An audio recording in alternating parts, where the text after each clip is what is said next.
Yep, love and happiness luxury products. I'm very much into love and happiness.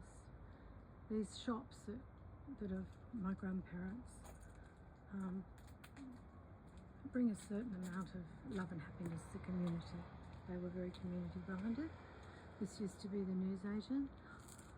Not that I want to sing my own praises, but I put these lights up 50 years ago because being part of a community, you don't want the people to fall down and break their neck on this footpath at night. And when that light's not on, it's pitch black. And it's very hard, especially with all the jackhammering and splits. People could hurt themselves. And I've explained before that my grandparents paid for these stone walls to hold up Powderworks Road. And when they bought the store in 1940, the council had no money, they were broke. And my family went through the Depression. And they've always had general stores going back to the 1920s. And so at my grandfather's expense, he actually borrowed the money for these from his father, who was the station master at Bowral. New South Wales brought my great-grandfather out here. He was the third station master at Zigzag Railway. When I send this video, I'm going to send you the photographs of the original stairs and ramp that were put in by the federal government. This footpath, Ray Brownlee promised would be finished by the 30th of June. That was a few days ago. It's the 4th of July tonight. So I'll show you. And the original ramp and stairs were put in by the federal government. When this shop of mine, Cushion Queen, that was the General Post Office. And that was the General Post Office from 1940 until 1987 when my father retired.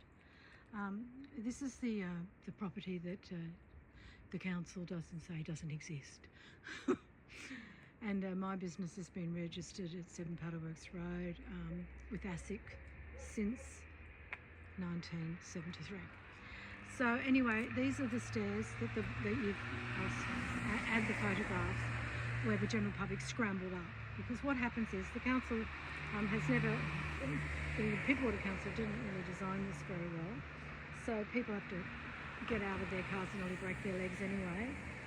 And so they are not going to walk all the way up to where the ramp is, because it's basically it's the middle of Powderworks Road and they'll kill themselves. So what they do is they walk up here, as they have done for 85 years, and they just hop into their car very safely. Mr. Brownlee promised this footpath 4 years ago, but he couldn't put it in because of the NBN, and then came COVID, and then he promised in March this year when he left, without fail, the stairs, which has been designed and paid for by ratepayers, would be installed, as well as this would be fixed. Now there's a lovely man at council called Phil, and he did say to me, this is on its way, but I mean, my lawyer has told me in no uncertain terms that the council has to come and do something about the water that's going in my foundations, otherwise there'll be a lawsuit. And I don't really want that. We just want this last piece of footpath fixed. It'd be really appreciated. As I said, we do a lot for the community. Now, I think the council might have sent the rangers, I hope, because usually there's cars parked here. This car here is owned by people across the road. It's not illegally parked, but normally she stays here till about 11 o'clock the following day, when the timing starts at 8:30. This car, not illegally parked, but the police think it may have a dodgy, they think it might be stolen because they can't find the number plate in their records. So maybe it's a stolen car, we don't know, but it's definitely been here for 3 weeks. This lady, she lives there, and there's not a car parked in her driveway. She's the lady that caused hell for Osgrid when they came here as an emergency to pull down a tree at number 14 a couple of Sundays ago. And so she was parked for 2 weeks, and no matter how many times I rang or emailed, council didn't come. And so she was parked over this line here. So the people who came to do the line markings, they couldn't do it, that part of it, because she was parked over this one. So we were hoping whoever's in charge of getting that done would be kind enough to send the people to fix it. That'd be great. And we wish everybody well. The people that we deal with at the council are all terribly kind, but something is majorly wrong. There's only 3 lousy car spaces here. 18 were taken, by the way. People used to just so you know the history, where you can see that car down there, all that was parking, all the way up to Tail Road, right? There was a minimum of 18 car spaces removed, and there was parking all the way here too.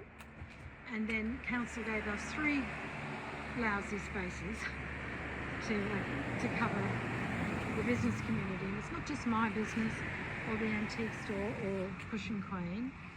It's the people who own the beauty salon. They've been waiting 12 years, the whole length of Rob Stokes's being an our MP, to get the parking, the 2-hour parking that was promised, that I spent 5 years getting on the east side, opposite number 1 Powerworks Road, Fuel. That still hasn't been fixed, and Ray promised also in writing before he left in March that he'd have that fixed as well. So it hasn't been fixed, and there's a lot of other problems. I'm not going to go on about it. We just would hope that, you know, this can get sorted out. We'd appreciate that being done. Thank you.